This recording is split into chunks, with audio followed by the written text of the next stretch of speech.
नमस्कार, लाइव 24 में आपका स्वागत है। मैं हूं अरुणा त्यागी।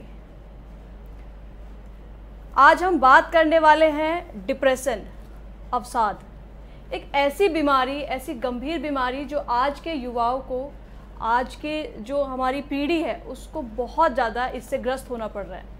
और इसका मुख्य कारण ये कैसे होता है, इस सब पे आज हम बात करेंगे। लेकिन उससे पहले हम देख रहे हैं कि हमारा जो यूथ है वो छोटी छोटी चीज़ों से डिप्रेशन का शिकार हो जाता है। जैसे जॉब चली गई, डिप्रेशन, गर्लफ्रेंड चली गई, डिप्रेशन। ऐसे बहुत सारे बातों से हमारा यूथ डिप्रेशन का शिकार हो जाता है।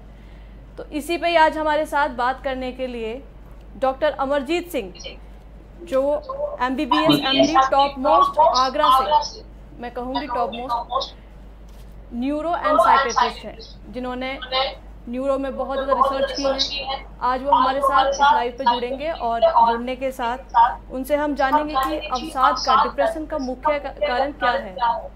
तो सबसे पहले डॉक्टर साहब का हम स्वागत करेंगे। डॉक्टर अमरजीत सिंह जी, आपका बहुत बहुत स्वागत है हमारे चैनल लाइव 24 में। नमस्कार ma'am, thank you ma'am. Sir, आपको आवाज़ आ रही है मेरी? हाँ जी मैम। नमस्कार मैम, थैंक यू मैम। जी सर, आपका बहुत बहुत स्वागत है सर। सर, आज हम आपसे बात करेंगे, आपसे आज कुछ बेसिक टिप्स जानेंगे। मुख्य कारण क्या है सर डिप्रेशन के? सर, डिप्रेशन क्या है? सबसे पहला सवाल सर आपके तरफ यही रहेगा मेरा कि सर डिप्रेशन क्या है? इससे आज बहुत सारे जो युवा पीढ़ी है इससे वो ग्रस्त है, इसका शिकार हो रही है सर। तो ये क्या है सर? सबसे पहला सवाल। मैम, डिप्रेशन मतलब अवसाद। अवसाद जो होता है मतलब कि मन उदास रहना, किसी से कुछ बात करने की इच्छा ना होना, नींद कम या ज्यादा आना, भूख कम या ज्यादा लगना। ये कम से कम 7 से 16 दिन से ज्यादा होना चाहिए। ये लगातार, ये नहीं कि आप 1 घंटा का मन उदास रहे और फिर सही हो जाए, इसको हम अवसाद नहीं कहते। लेकिन कम से कम 7 दिन से लगातार होना चाहिए, इसको हम अवसाद कहते हैं जी। सबसे मेन चीज है कि लोग इसको एक्सेप्ट नहीं करना पसंद करते हैं।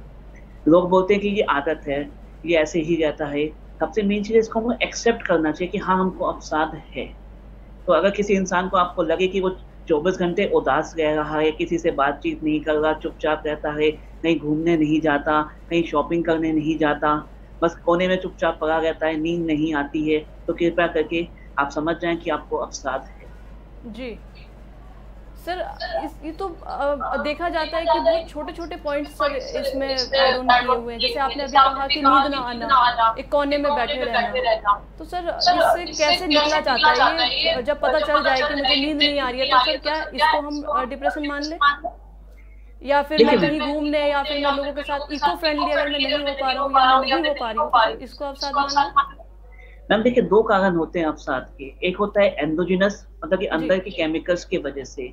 एक होता है एक्सोजिनस, बाहर के एनवायरनमेंट की वजह से। जैसे आपने कहा किसी का ब्रेकअप हो गया, गर्लफ्रेंड छोड़ के चली गई, किसी की जॉब चली गई, किसी को फाइनेंशियल नुकसान हो गया, तो ये एक्सोजिनस डिप्रेशन होता है। एक्सोजिनस डिप्रेशन मतलब कि बाहर के एनवायरनमेंट की वजह से। उस केसेस में हम कहते हैं अगर उसको हम बाहर कुछ काउंसलिंग करें, उसको समझाएं, उससे बातचीत करें, उससे हम कहें कि घूमने चलो, हाँ मुझे घुमाने ले जाएं, उनसे बातचीत करें, उससे काफी फायदा मिलता है। इसको हम काउंसलिंग कहते हैं जी।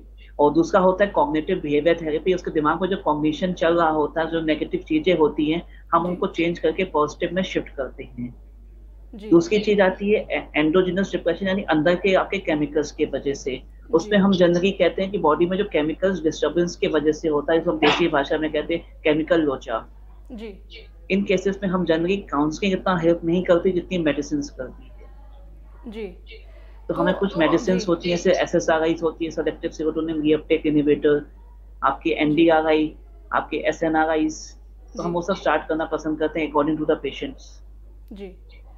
तो सर, आप कह रहे हैं कि दवाइयाँ ज़्यादा जरूरी हैं एज कम्पेयर टू काउंसलिंग? नहीं मैम, दोनों चीजें जरूरी हैं, दोनों का अलग रोग है। अगर हम दोनों चीजें कंबाइन करते हैं तो रिस्पांस मच बेटर होता है। सर, हमें ये कैसे पता चलता है कि अभी हमें दवाइयों की जरूरत है या फिर काउंसलिंग की जरूरत है यहाँ पर? क्योंकि कई बार ऐसा भी होता है ना सर कि काउंसलिंग से ही चीजें ठीक हो जाती है। मैंने कहा कि 2 टाइप का होता है, एंडोजिनस की एक्सोजिनस। अगर कोई एनवायरमेंटल इफेक्ट की वजह से है, जैसे किसी की जॉब चली गई, तो हम वहाँ मेडिसिन स्टार्ट करना पसंद नहीं करते, काउंसलिंग से ही कंटिन्यू करते हैं। अगर कोई जी बोलता है कि मेरा कोई रीजन नहीं है फिर भी मेरा मन उदास रहता है, देन समझ जी जाइए कि वो आपका एंडोजिनस है। तो वहां हमें मेडिसिन को स्टार्ट करना ही पड़ता है, हमारे पास ऑप्शन नहीं है, हम उसे समझा के कोई फायदा नहीं है। जी। सर एक बार और जानना चाहूँगी इसके सिम्टम्स क्या हैं सर? सिम्टम जैसे मैंने बताया कि मन उदास रहना जो सबसे मेन जी कारण होता है। उसके जी बाद किसी से कोई बात करने की इच्छा ना होना, अपना जो रूटीन कार्य होता है उसमें रुचि खत्म हो जाना। जैसे किसी को बाहर घूमना फिरना पसंद होता है, एकदम से वो घूमना फिरना बंद कर दे। किसी को शॉपिंग पसंद होता है, एकदम बंद कर दे। किसी को मूवीज जो उसकी ओरिजिनली हॉबीज होती है वो जी काम करना भी पसंद ना रहे। जी फिर नींद कम या ज्यादा आना, किसी को भूख कम लगना, ये सब सिम्टम्स होते हैं। जी। सर जो डिप्रेशन का जो शिकार हो जाते हैं जब लोग, और वो जब लास्ट मोमेंट पर जा करके जिस तरह से वो आत्महत्या तक का स्टेप उठा लेते हैं, तो वो कौन सा स्टेप, मतलब कौन सा लेवल होता है सर, वहां तक पहुंचने का कौन सा लेवल होता है? मैम देखिए, डिप्रेशन 3 टाइप के होते हैं। पहला माइल्ड यानी हल्का सा डिप्रेशन। दूसरा जी मॉडरेट। मॉडरेट डिप्रेशन में देखा गया सोमैटिक सिम्टम्स ज्यादा होते हैं, जी। जैसे किसी को पेट में दर्द, फिलहाल किसी सर को कोई शरीर सवाल हो में तो दर्द, कीजिए। किसी को सर में दर्द, किसी को उल्टी आना। थर्ड जी होता है साइकोटिक सिम्टम्स, और उसमें ही आपका सुसाइडल टेंडेंसीज होती हैं। जी इसको हम सिवियर डिप्रेशन कहते हैं। थर्ड स्टेज और लास्ट स्टेज होती है। जी ऑलमोस्ट 30% देखा गया डिप्रेसिव जी पेशेंट्स हम सुसाइड जी। में शिफ्ट हो जाते हैं। तो हमें ओके। उनको तुरंत, हम कहते हैं कि हम उन्हें तुरंत काउंसलिंग पे शिफ्ट करके हमको कहते हैं सीवियर स्टेज से कम मॉडरेट स्टेज में लेके आए। जी। तो सर जैसे अभी कोविड के बाद से तो काफ़ी सारे लोगों ने सुसाइड किया है, और इसका कारण एक डिप्रेशन भी रहा है।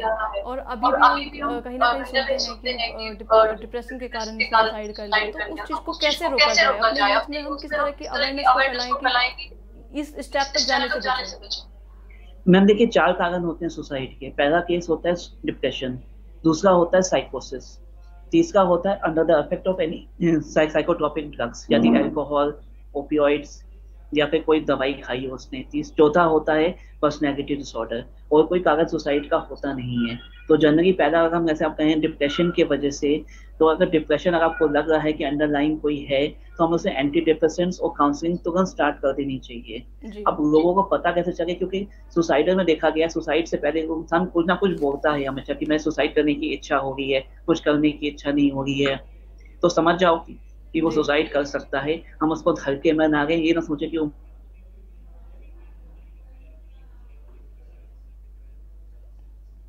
जी एक्स पे है। जी। सर इसमें योगा कितना काम करता है सर? अगर किसी को डिप्रेशन है तो क्या वो योगा योगा की थेरेपी सर इसमें कैसे काम करती है? मैम जैसे मैंने कहा कि सुसाइड में अगर हम काउंसलिंग करते हैं, काउंसलिंग में हम मेनली करते क्या है कि उनके कॉग्निशन को चेंज करने की कोशिश करते हैं। हम नेगेटिव से पॉजिटिव सिम्टम्स की ओर शिफ्ट करते हैं उनको, कि नेगेटिविटी उसके दिमाग से खत्म हो सके। तो जनरली मैं यही कहता हूँ कि अगर योगा करते हैं तो उनके दिमाग की जो नेगेटिविटी है वो कम होती है, जी तो इंसान थोड़ा सा अपने आप को बेटर महसूस करता है। जी। सर यहाँ पे ये भी जानना चाहूँगी कि जैसे जरूरी ठीक है, एक मिडिल क्लास फैमिली में तो चीज़ें हैं, परेशानियाँ भी हैं, लेकिन अगर हम अपर क्लास की बात करें तो अभी मैं देख रही थी सर, एक खबर मैं देख रही थी जिसमें एक आईपीएस ने सुसाइड किया था। सर उसको कैसे समझते हैं, क्या इसका मुख्य कारण डिप्रेशन हो सकता है सर वहाँ पे भी? देखिए मैम, डिप्रेशन जनरली नहीं कि आपके लोअर सोसाइटी में हो, अपर सोसाइटी में देखा गया ज्यादा होता है। जी क्योंकि देखा गया कि हर कोई इंसान होता है वो आगे बढ़ने की कोशिश करता है, इसके बाद थोड़ा है उसको और ज्यादा की उम्मीद होती है, फिर ज्यादा है उसको और ज्यादा चाहिए होता है, तो लोग जी एकदम भागे जा रहे हैं। ऊपर से देखा गया कि जो वो अपर क्लास में है उनको प्रेशर ज्यादा होता है, वो प्रेशर मैनेज नहीं कर पाते, जी क्योंकि उनको सब कुछ मैनेज करना है, नीचे वालों को भी मैनेज करना है, ऊपर वालों को भी मैनेज करना है। इट इज नॉट जी ईजी। तो अल्टीमेटली वो डिप्रेशन में चले जाते हैं, और देखा गया कि मोस्ट कॉमन अपर लेवल में ज्यादा होता है। जी। सर इससे बचाव के लिए बताइएगा सर कि किन उपाय करने से, क्या ऐसी चीजें की जाए जो इससे बचा जाए? मैम देखिए, एक तो सबसे अच्छी चीज है इंडिया में सोसाइटी बहुत अच्छी है। जी किसी को एक को दिक्कत हो रही है तो पूरी सोसाइटी साथ में बैठ के हम डिस्कस करने लगते हैं। हमारे फैमिली सिस्टम बहुत अच्छा है। जी तो सबसे अच्छी बात है कि हमें जो आजकल थोड़ा चेंज हो रहा है ट्रेंड, कि हम फैमिली सिस्टम से अलग हो गए हैं, लोग सिंगल रहना पसंद करते हैं। तो जी सबसे पहली चीज हम कहेंगे फैमिली सिस्टम में फिर से शिफ्ट होना चाहिए, लोगों से जी मिलकर बात करनी चाहिए, दोस्ती होनी चाहिए। कम से कम हफ्ते में एक आध बार हम अपने नॉर्मल रूटीन से हट के घूमने जरूर जाएं। कहीं ना कहीं लोगों से मिलें और लोगों से डिस्कस करें, कभी अकेला महसूस ना करें। सर जो पढ़े लिखे लोग हैं सर, जो मैम सेम जिनको ऑलरेडी इस बात की तो समझ है कि मैं जो बिहेव कर रहा हूँ या मुझसे जो हो रहा है ये एक डिप्रेशन का पार्ट है, उनके लिए क्या कहना चाहेंगे सर? मैम चाहे छोटे हों चाहे बड़े हों, सोसाइटी में कोई मतलब नहीं है, डिप्रेशन से कोई मतलब नहीं है। अगर एंडोजिनस डिप्रेशन है, ऐसा कोई रीजन नहीं है, हमको लग रहा है कि मैं तभी मैं डिप्रेशन में जा रहा हूँ, तो हम यही कहते हैं प्लीज आप मेडिसिन स्टार्ट कर दीजिए। आपको एंडोजिनस डिप्रेशन है, आपको केमिकल्स चेंजेस हैं, तो आपको केमिकल्स को बैलेंस करना है and with in 1 to 2 weeks पूरा 100% रिस्पॉन्स हो जाता है, आप टोटली 100% नॉर्मल हो जाएंगे। मैं छोटा सा एग्जांपल देता हूँ आपको कि मैं जो इंडिया का नंबर 1 कॉमेडियन है, वो बीच में 1 साल गायब था, मैं उनका नाम नहीं लूंगा किसी का, बीच में 1 साल गायब थे, तो उनको भी डिप्रेशन हुआ था, लेकिन अब आप उसको पहचान नहीं सकते। ऐसे बहुत एग्जांपल्स हैं, काफी खुल के आ चुके हैं, ऐसे दीपिका पादुकोणे हैं, आलिया भट्ट है, सब लोगों ने खुल के बोला हुआ कि हमको डिप्रेशन हुआ था, लेकिन राइट नाउ हमें कोई पहचान नहीं सकता। जस्ट मैं एक ही चीज कहता हूँ कि आप ट्रीटमेंट लें, बी इट एनी साइकोथेरेपी या फिर काउंसलिंग और फार्माकोथेरेपी विद मेडिसिन, आप विद इन 1 मंथ में आप बिल्कुल नॉर्मल हो जाएंगे जैसे पहले थे। मेन चीज है इसको एक्सेप्ट करिए, एक्सेप्ट करके ट्रीटमेंट कीजिए, nothing more is required. Sir जैसे अभी आपने कहा था कि आप परिवार के साथ रहिए, घूमने फिरने जाइए, उनसे बातचीत करिए, लेकिन दूसरी तरफ अगर हम देखें सर तो आजकल तो लोग ज्यादा सिंगल फैमिली रहना पसंद करते हैं, फिर इसको हम सिंगल फैमिली को परिवार से कैसे कनेक्ट करेंगे सर? मैम देखिए, हम जनरली कहते हैं कि हम कम से कम 7 दिन में कम से कम 1 दिन का ऑफ रखने को कहते हैं। जिस दिन ऑफ हो वहां से लोगों से बातचीत करेंगे, वे फैमिली के साथ घूमने जाएं, अगर रात को अगर घर पे आए तो अपने बच्चों के साथ टाइम स्पेंड करें, अपने फादर मदर के साथ टाइम स्पेंड करें, सबके साथ टाइम स्पेंड करें। अगर नहीं टाइम स्पेंड कर सकते तो एटलीस्ट मोबाइल पे कम से कम आधा घंटा या 15-20 मिनट जरूर बात करें। जी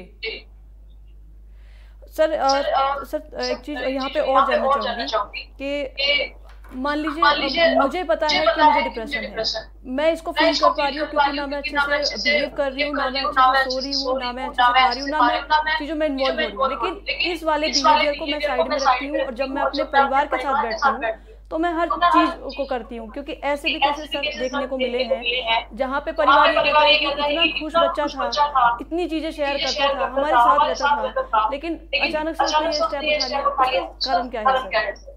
मैम देखिए, मेन चीज है कि स्टिग्मा बहुत है, लोग जैसे बढ़ते चेहरे पे मुखौटा लगाना पसंद करते हैं कि मुझे अंदर से कोई दिक्कत नहीं है, वो सब चीजें छुपा के रखते हैं, और जब दिक्कत आउट ऑफ कंट्रोल होने लगती है तब उनको परेशानी होने लगती है। फॉर एग्जाम्पल, अगर छुपा के रखेंगे तो सोमैटिक सिम्टम, जैसे मैंने कहा मॉडरेट डिप्रेशन में बहुत कॉमन देखा गया है, लोगों के पेट में दर्द होता है, सर में दर्द होता है, कभी चेस्ट पेन होता है, लेकिन जब जांचें करवाते हैं तो सब कुछ नॉर्मल निकलता है, लेकिन वो इस चीज को एक्सेप्ट करने को तैयार नहीं होते कि उनको डिप्रेशन है। उनको लगता है जब दर्द होगा तो दर्द में कुछ ना कुछ होगा ही पेट में, और जब एंड में निकलता है तो डिप्रेशन निकलता है, तो उनको ट्रीटमेंट हम स्टार्ट करते हैं। जी सर, इसमें खान पान का कोई विशेष रोल, महत्वपूर्ण बात? मैम जैसे मैंने कहा कि ये दिमाग में केमिकल्स की वजह से है, इसका खाने पीने से कोई मतलब नहीं है, तो आप खाने पीने में जो भी नॉर्मली खाते हो नॉर्मल खाएं, लेकिन डिप्रेशन में देखा गया है कि भूख तो लगती है कि खाने की इच्छा नहीं होती है। जी जी जी जी सर, भूख लगती है लेकिन खाने की इच्छा नहीं होती। जी सर, तनाव दूर करने के लिए? मैम जैसे मैंने कहा, तनाव दूर करने के इंसान को बेस्ट है कि कम से कम लोगों से, दोस्तों से मिलें, अपने फैमिली के साथ रहें, और 1 दिन छुट्टी जरूर दें, और योगा तो आपने बता ही दिया बेस्ट है। जी सर, अब चूंकि समय हो चुका है तो मैं अब आपको सर आपसे विदा लूंगी, लेकिन इतनी महत्वपूर्ण जानकारी जो आज आपने हमारे यूथ के लिए दी है सर, इतना कीमती समय निकाल कर आपने हमारे साथ जो भी बातें शेयर की है, मुझे लगता है कि इससे यूथ कहीं ना कहीं सीखेगा, और जो लास्ट मोमेंट तक जो हमारा यूथ पहुंच जाता है, मतलब सुसाइड तक के लेवल पे पहुंच जाता है, वहां तक जाने से कम रुकेगा। ये इतनी महत्वपूर्ण जानकारी आपने दी। इसी के साथ सर मैं आपका बहुत बहुत धन्यवाद करती हूँ कि आपने इतना कीमती वक्त हमारे साथ दिया। Thank you sir. ओके,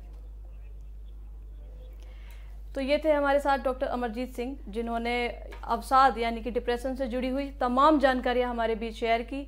इन्होंने बताया कि इसमें आप योगा, खान पान से जुड़ी हुई चीज़ों के लिए सर ने बताया कि तो ये बेसिकली ये तो एक खान पान की इसमें इतनी जरूरत नहीं है, पर अगर दिमाग में कुछ इस तरह का कोई केमिकल आपके उभर आया है तो जरूर डॉक्टर से जरूर मिलिए, डॉक्टर से मिलिए, दवाइयाँ, काउंसलिंग, योगा, फैमिली यानी कि परिवार के साथ समय बिताइए।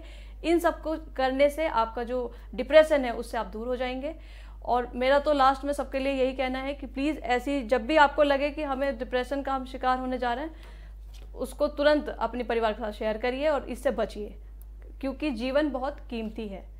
ऐसे ही आप जुड़े रहिए हमारे साथ, तब तक के लिए नमस्कार।